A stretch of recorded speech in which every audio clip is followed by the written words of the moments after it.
Yeah, my dear friends, it's a pleasure to share some of our latest work with you. And you know that we are now in almost into 1 year of Corona pandemic. And when the pandemic started 1 year back, our concerns were different. Today, 1 year into pandemic, we have different concerns. Today, every day we hear the news about some new variant coming in the pandemic, and for that reason we thought it is an appropriate time to share with you all how NCCS has contributed to this national cause of understanding genetic variation of coronavirus with the initiative taken by Department of Biotechnology, Government of India. So I will share with you some of the highlights of work done by NCCS and the other collaborating institutes in the recent time. Before we move on to that, uh,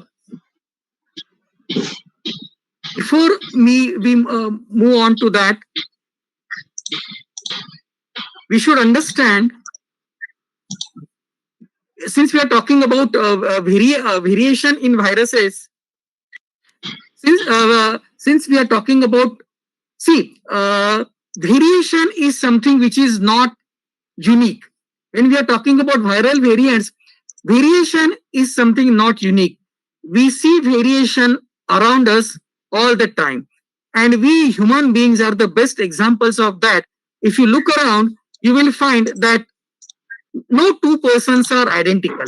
Every one of us, even the siblings, they look differently. So no two persons look alike, and there is a tremendous variation amongst the humans also. If you look around us, not just in human beings, but now there is a mango season. So you know that there are, India itself harbors a large variety of mangoes. The total number of varieties in India for mangoes is in the range of few thousand. Our favorite flower, rose, also has multiple variations in colors and forms. So the point which I am trying to make is variation is something which is not unique to viruses. Variation exists in all forms of life, and variation is a law of nature. So there is nothing new about variation. Now, why does variation arise? Just a little bit of basics. Why does variation arise? So we all know that the all the information for the life processes, including the physical attributes and functional attributes, is stored in our cells in the form of DNA, that is deoxyribonucleic acid. And the sequence of bases in the deoxyribonucleic acid or DNA controls all the characters of living organisms. So may it be susceptibility to different disease as such, or our physical appearances. In case of humans, the the metabolic diseases that we have, information for all these comes in the specific sequence of DNA or genetic material that is stored inside our nucleus. So as it is passed on from one generation to other generation, these properties are also passed on. However, when it is passed on from one generation to other generation, or when one cell is divided into two cells, two copies of genetic material, in this case DNA, are made. And while copying this, there are some inadvertent errors. Though there is a very good mechanism to correct these errors. Sometimes the errors still remain. And these errors are called as mutations. And when these mutations are passed on to the next generation, that results in the observable phenotypic change. And many times, the change caused by mutation is not uh, change, change caused by mutation is not seen as a phenotype, and these are called as silent mutations. So these go unnoticed, and these are called as silent mutations. Sometimes these do result in the observable change, and then these mutations are observed. So this is about the variation and the mutation. So the change of sequence of bases in the genetic material results in the mutation, and this mutation then results in the change in the physical or behavior or metabolic attributes in all the organisms. So this is the basic cause of variation. The only difference that comes up is in case of viruses. This is the basic structure of any virus. Basically, there is a capsid made up of proteins inside which there is a genetic material of virus, and then this capsid sometimes is covered by a membrane, and this is called as a lipid membrane of the virus. And most important point to remember here is that almost all the living organisms have deoxyribonucleic acid or DNA as the genetic material, but few viruses, and coronavirus is one example of that, few viruses have ribonucleic acid or RNA as the genetic material. So that is the difference that viruses have.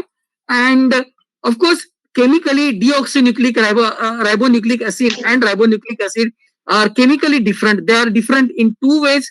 One is, of course, the nature of the sugar, deoxyribose and ribose, plus RNA or ribonucleic acid, the bases are different. As against thymine in DNA, RNA carries uracil as the base. So those are the differences in the chemical nature of deoxyribonucleic acid and ribonucleic acid. And many viruses, including coronavirus, carry ribonucleic acid as their genetic material. And it has important consequences on the function, because for when the genetic material is DNA, the cells that contain DNA as a genetic material, they have a very good mechanism for the error correction. A couple of minutes back, I mentioned about the errors that happen when genetic material is copied.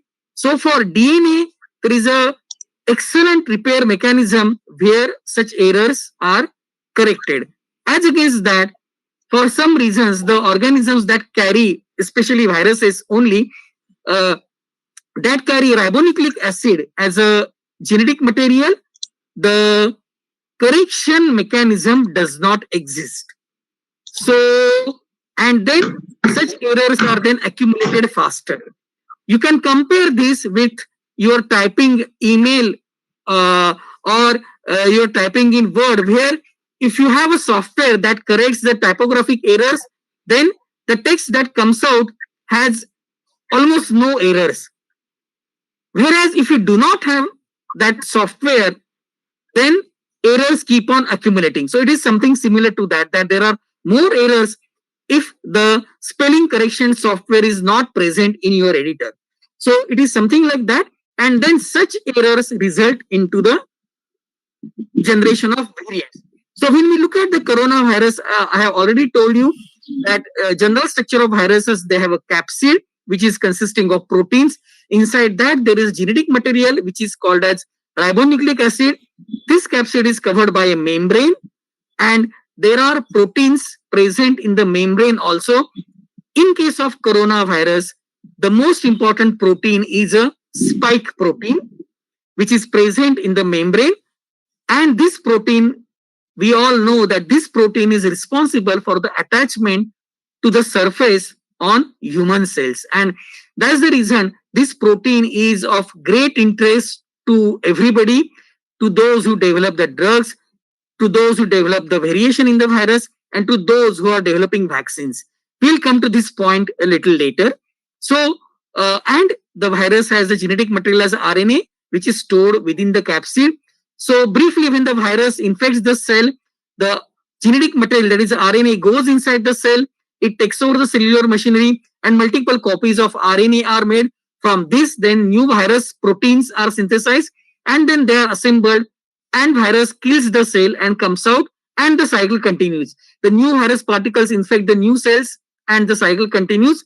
And however, since in a single human, virus undergoes several thousand millions of generation, there is a likelihood of mutations occurring and the variants coming up. So the point to remember here is, again, I revisit this point, that more you give opportunity for the virus to grow, there are going to be more mutations. So I'll revisit this point towards the end of my talk. So just some basic information about coronavirus.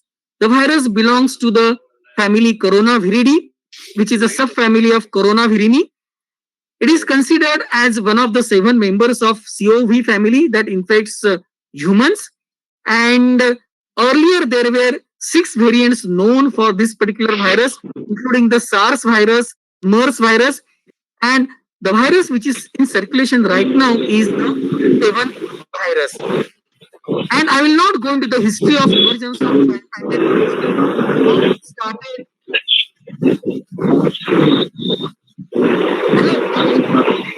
Hello. Can you please switch off the mic? If somebody has the mic on, please switch off the mic. There is a lot of disturbance. Hello. Hello, can you please switch off the mic? Somebody has the mic on.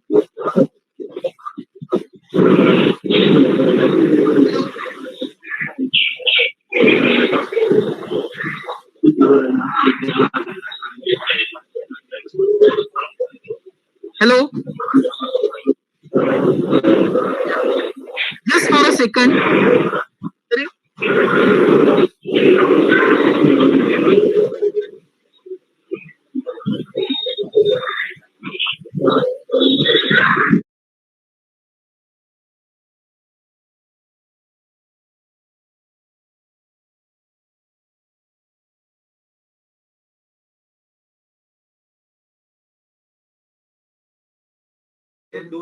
Yeah.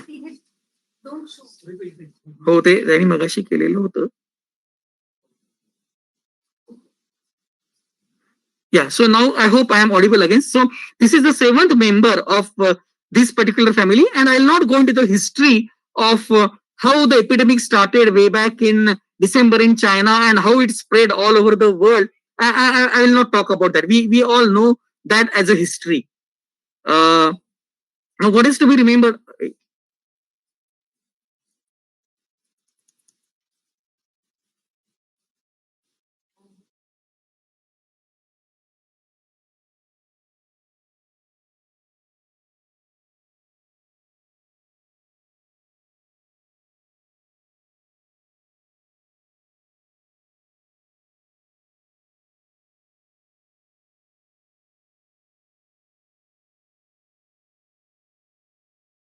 Sir आपकी आवाज नहीं आ रही है.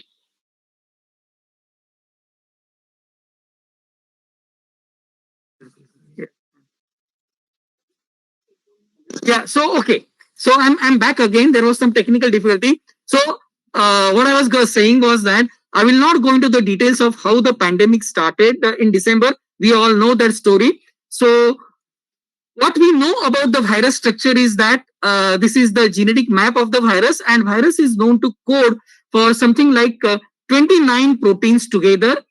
And the proteins coded by the virus include the nucleocapsid, which is a structural protein which makes the capsid.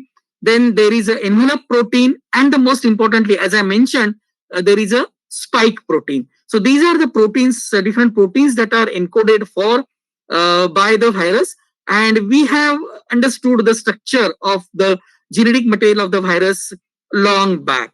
So this is something which we know. And just to recapitulate what I already said, that what I said was, in the genetic material of the virus, mutations do occur when multiple copies of genetic material are made as the virus is dividing, and a virus particle which carries this changed genetic material or mutated genetic material is called as variant. And a variant with different changed behavior or distinctly different properties is called as a new strain. So this is something which we should remember for the further part of our discussion. Now we're talking about variations. We have already seen at the beginning that in case of human or in case of mangoes or in case of flower, the variations are visible to the eye.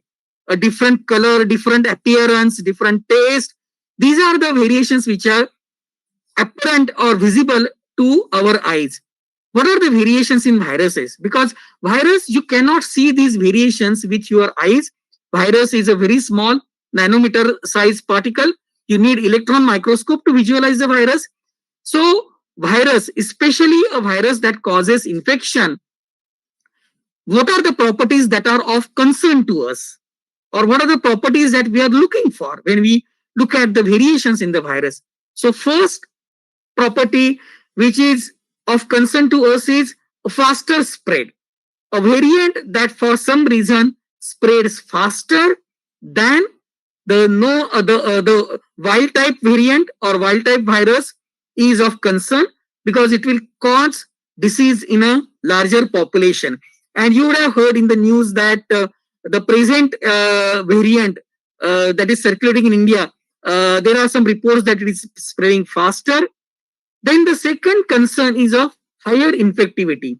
So it causes a more serious disease, affects more organs. So that is another variation that is of concern. The third variation, which is again of great concern, is immune escape or vaccine resistance. So these are the mutations in the virus that would cause changes in such a way that the virus is not recognized by the immune system of the host, and it will result in two consequences. When it infects an individual, the immune system will not recognize the virus and it will cause a very serious disease. And secondly, vaccines will be ineffective against that because since it escapes the immune mechanism, the vaccine will not work. So the person that have already been vaccinated or the persons who have had the disease once, they will still get infected by such a variant. So these are three major categories of variations that are of concern to everybody, to the common man, to the health agencies, to the government, everybody. These are the mutations that are of concern. The fourth category of drug resistance, at least as of now, which is not, I mean, what is meant by drug resistance is that if some drug is available, some chemical drug is available for the treatment of the disease, then the resistant mutations develop for that drug, making the drug ineffective. As we all know that presently such mutations are irrelevant for the coronavirus because there are no known effective drugs against the coronavirus. So these mutations are irrelevant. So I'll not talk about that. So now talking about the variants, ever since the pandemic started, there were many variants that had come up during the pandemic. Early on in the pandemic, there were some variants which caused some concern, D614G. So here a small point on how these variations are labeled. So D614G essentially means that at the 614 position in the protein, amino acid D had changed to glycine. So for 20 amino acid, there is a single letter code and that code is used here. So for D614G at the 614 position, D amino acid has been changed to G. Likewise, A570D would mean at 570 position, A amino acid changed to D. N501Y would mean at 501 position, N amino acid changed to Y, so on and so forth. Plus, there are some deletions. You can see delete 1690. That means the amino acids at the positions of 69 and 70 are deleted. So this is how the mutations are labeled. so that there is a, while you are, when you are communicating about them, we are speaking in the common language. So this D614G was a mutation which was noticed in July 2020, and it had caused some concern that time because it was thought that the virus having this particular mutation spreads faster. But however, the concern for it was died down because it really did not cause very serious disease. Another thing to understand, and which is of importance, is that the as the time goes, as the disease spreads, there is a possibility of more and more mutations accumulating in the same virus.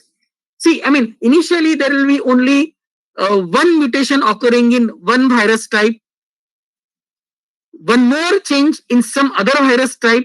But as the time passes, the probability that more than one mutation would occur in the same virus goes on increasing. And thus, there is an accumulation of multiple mutants in the same virus genome. And that's why, as the time progressed, as we entered the second year of the pandemic, there was appearance of strains with multiple mutations. And then that has caused a great concern.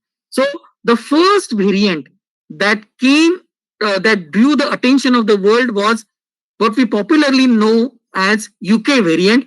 Scientifically, it is identified by three names. I'll not go into the nomenclature of what B117, what 20I, or what 501, what dot point V1 means. Different organizations that are looking after the pandemic have different ways of naming them. And we are going to stick to this particular nomenclature of B117. And I'll revisit this again. So this was the variant that was first detected in United Kingdom. And I must tell you a little story about this, because this has a relevance on what we are talking about India. So it was noticed that in some part of UK, that is in Kent, there was rapid spread of infection despite stringent control measures. And then when they looked at the genome sequence of the virus, they found that it has accumulated as many as 23 mutations. And these are the mutations that have been listed here. So then they correlated this to the faster spread of the virus. At the same time, in UK, they had a very good system of sequencing the viral genome throughout, not just in such cases. So when they looked at the entire sequence data, they realized that this particular variant had arrived in London and Essex way back in September. And then from September, it started spreading and it became noticeable in December. So the variant, it spreads faster. It has 50% increased transmission. And it was postulated that time that it is causes more serious infection. But just last week, a publication has come that which says that this virus is not more fatal or does not cause more serious infections than the wild type virus. So that publication has come only in the last week. Plus, it has some effect on the neutralization by neutralizing antibodies, monoclonal antibodies, as well as vaccinated. It has very little effect on convalescent and vaccinated sera.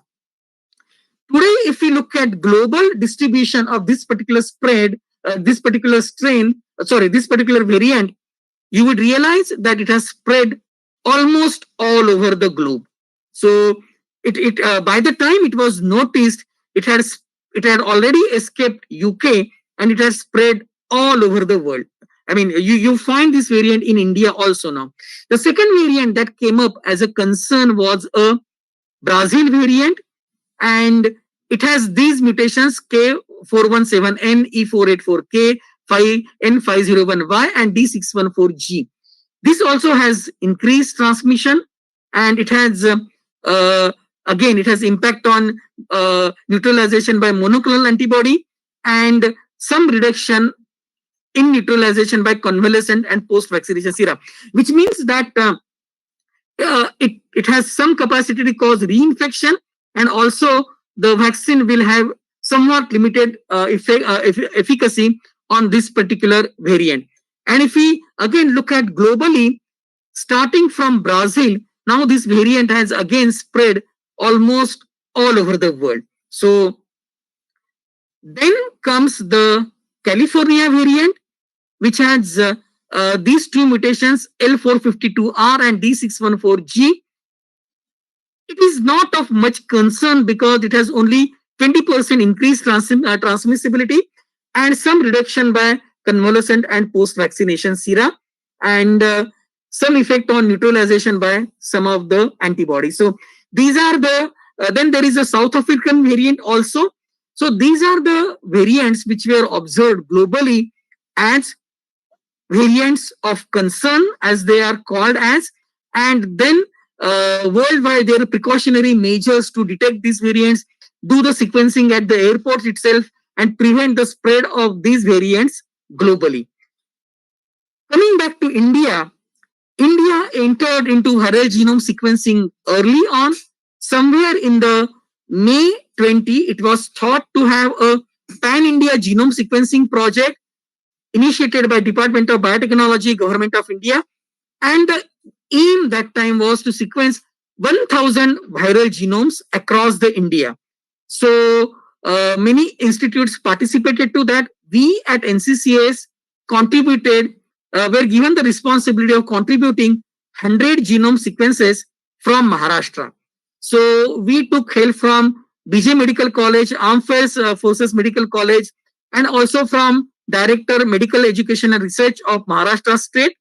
And since NCCS was involved in diagnosis of corona that time, we were receiving samples from Pune, Satara, and Nashik districts. We used those samples for sequencing, and we did the sequencing of 100 genome. The salient features of this exercise was we found major clades 20A and 20B to be present. There was a larger proportion of D614G mutation, and there were some regions which were specific to a specific region. So since we studied the, if you recollect, in May last year, there was a strict lockdown. So Pune, Nashik, and Satara district, we found something like a local evolution of virus, where we found certain mutations which were specific to that particular district.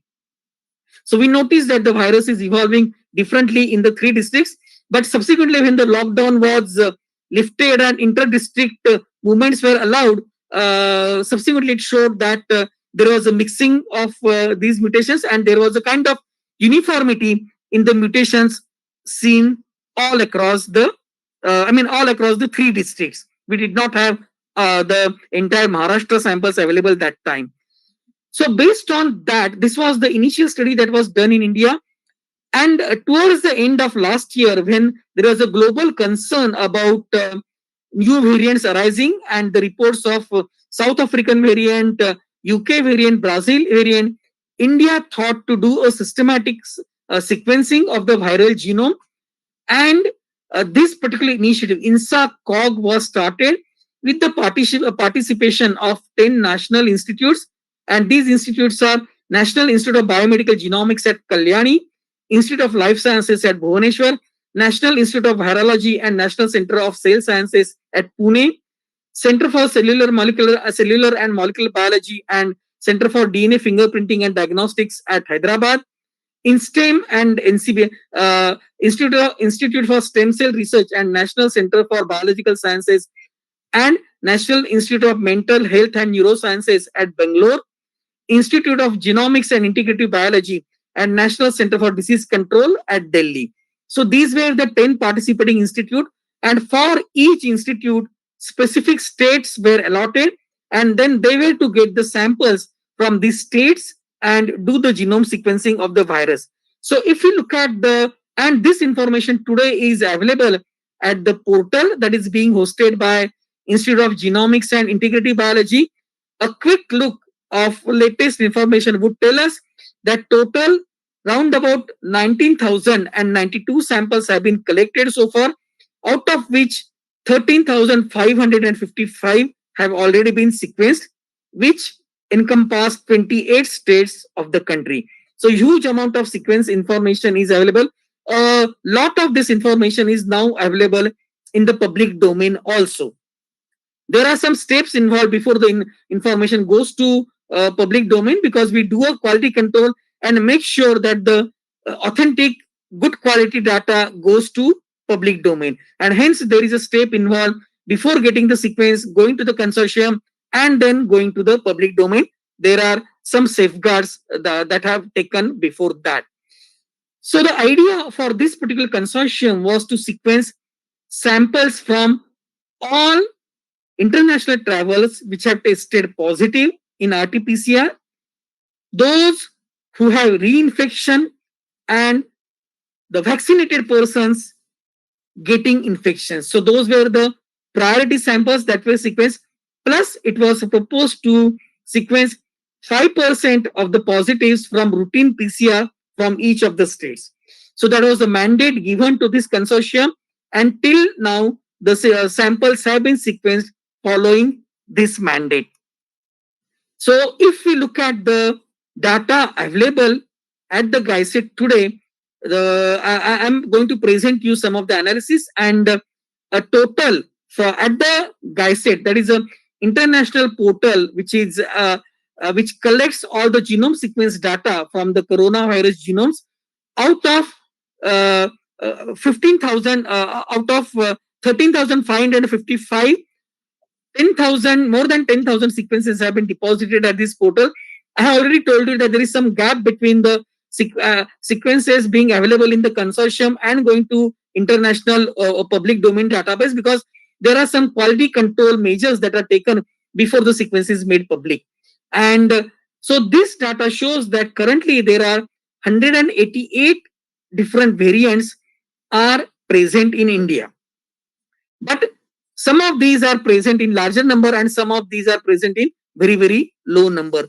If you look at the distribution across the state, you will find that Maharashtra, there are maximum number of samples, maximum number of sequences, 2,693, followed by Telangana, 1,451, so on and so forth. So the sequences from almost all the states are available in the GISET database. And then this study revealed the presence of Indian variant, which is now named as B1.617. Again, how this variant was known was story similar to what happened in UK. Sometime in the month of February, it was observed that there is a sudden rise in number of cases in Vidarbha region of Maharashtra, especially Amravati, Yavatmal, and Akola region.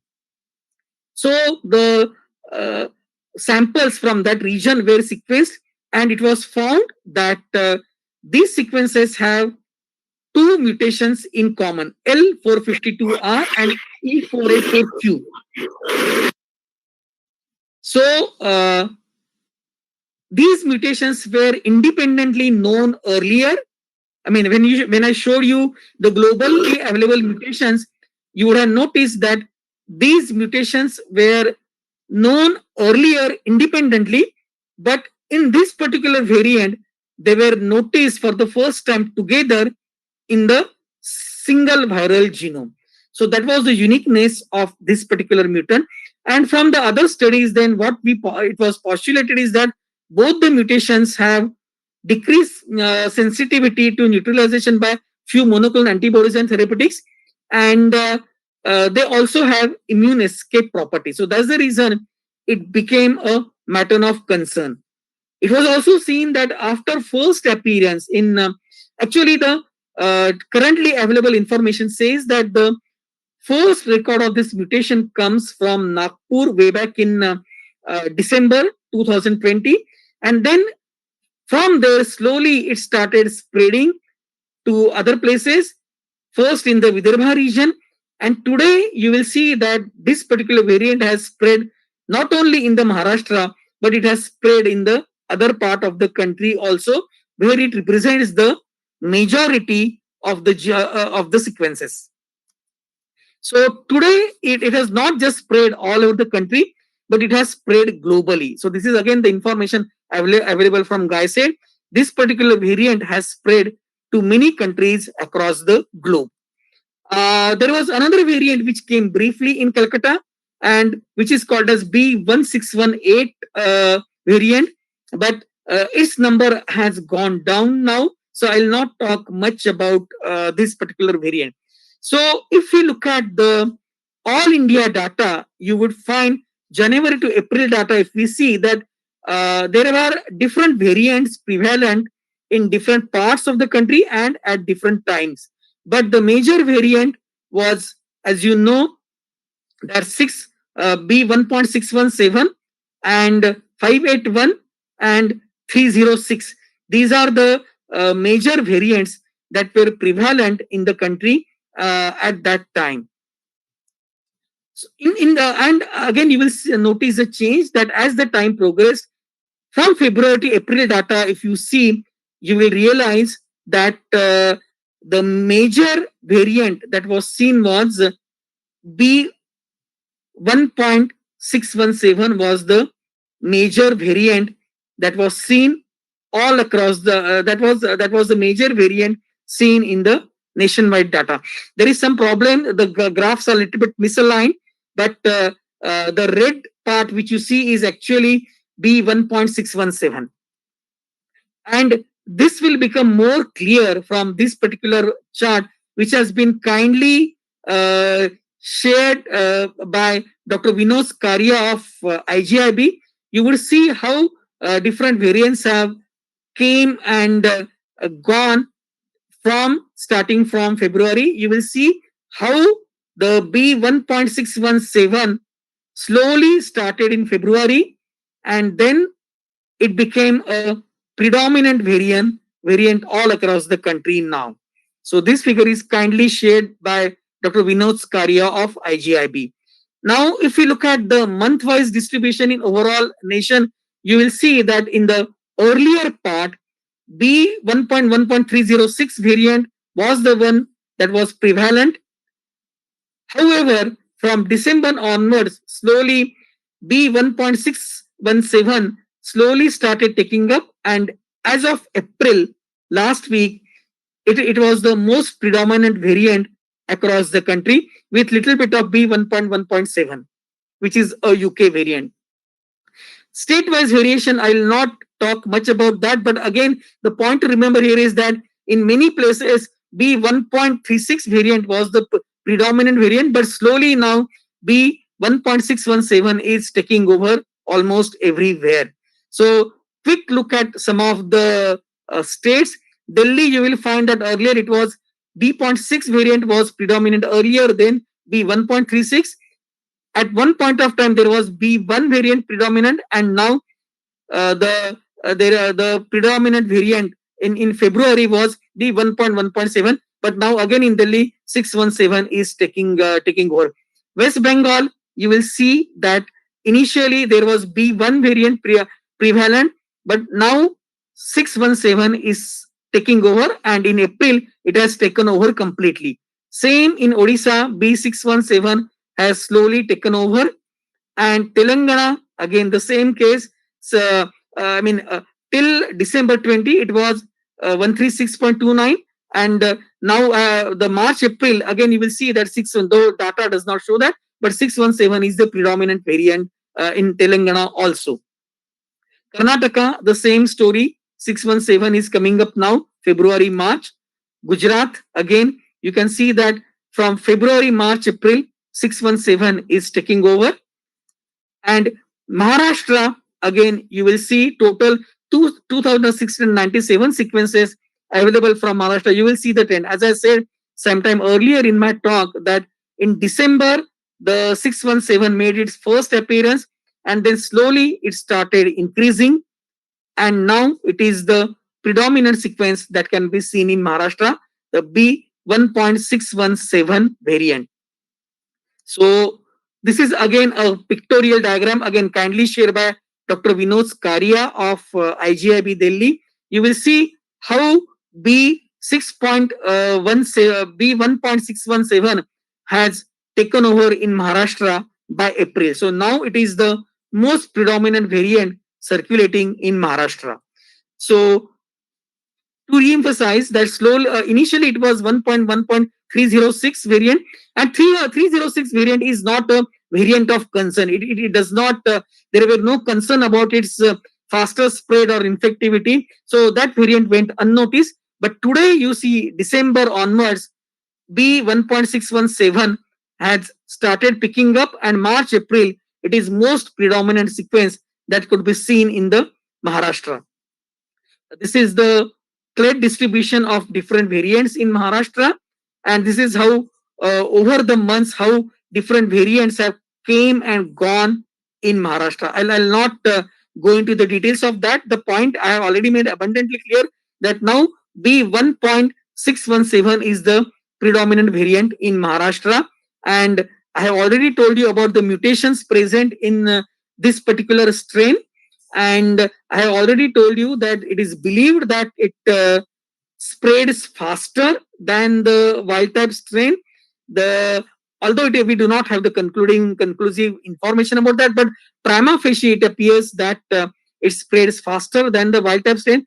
But I'll end my talk with the good news that there is no need to be unduly concerned about that, because the currently available vaccines, both the vaccine, there was a report recently that Covaxin provides effective protections against Brazilian, British, and Indian variants of corona. So that was a news that came 2 days back.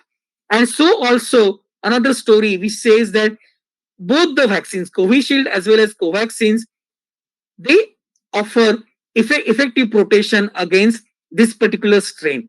So there is no need to worry whether the vaccination will be effective against this strain or not. The studies prove that the vaccine will be effective against this strain. And of course, one should not forget that the best protection against the disease is the social distancing and other precautions that we take. How much ever the fatal the variant may be, if you observe all the social distancing norms, wearing of mask, avoiding crowding at the places, unnecessary travel, unnecessary crowding in the places, avoiding going to the places where you are likely to catch infection. If you follow these simple rules of social distancing, even if the variant is fatal, you will get protection from that. And of course, as I have already shown, that the present B1.617 variant presently available, both the vaccines have been shown to be effective against that particular strain. So there is no need to have any doubts about the vaccine also. Both the vaccines do offer protection against this strain. So without any hesitation, people should go and get themselves vaccinated. Finally, at the end, I would like to acknowledge all those who have helped in this study.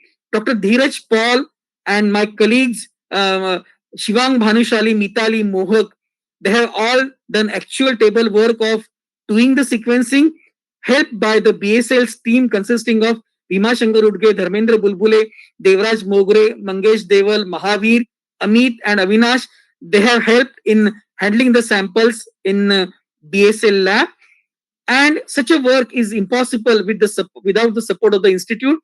So Dr. Manoj Bhatt, director of the institute, and also Dr. Gupta, commandant of AFMC, they have helped. I mean, Dr. Bhatt has all along been support for carrying out this work. Dr. Gupta and Dr. Lahane have helped us for access to the samples, along with Dr. Murlidhar Tambe, Dean, Vijay Government Medical College, Pradeep Awate, IDSB Maharashtra, again helped by Dr. Rajesh Karyakarte and Suvarna Joshi and Dr. Saurav Sen from BJ Medical College and Armed Forces Medical College respectively. In addition, I cannot mention all the labs, but all the contributing labs from different districts of Maharashtra, Buldhana, Yavatmal, Sindhudurg, Raigad, Mumbai, Pune, Yavatmal, Parbhani, Ahmednagar, Nashik. So all these labs spread across the state, they have taken efforts to send the samples to NCCS for sequencing, and this work would not have been possible without their cooperation. And Department of Biotechnology and Secretary, Department of Biotechnology, not just for financial support, but for putting this consortium together. So thank you very much.